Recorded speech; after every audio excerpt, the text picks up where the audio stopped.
init, wala nang lambing.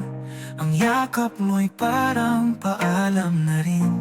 Ayokong pilitin kung wala na talaga.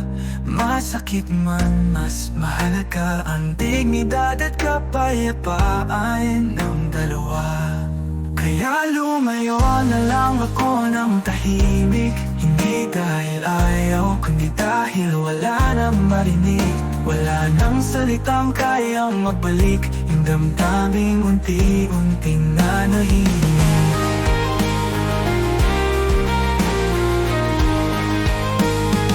Sinubukan kong hanapin sa alaala kung saan tayo nagsimulang mawala. Pero minsan kahit kaano mo pilit alalahanin ang puso, marunong din mapagod sa baka pwede pa rin.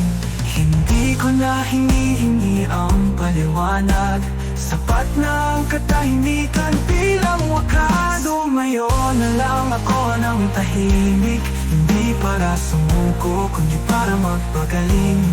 Mas mabuting mag-isa kaysa ipilit ang pag-ibig na hindi na maramdaman kahit sandali.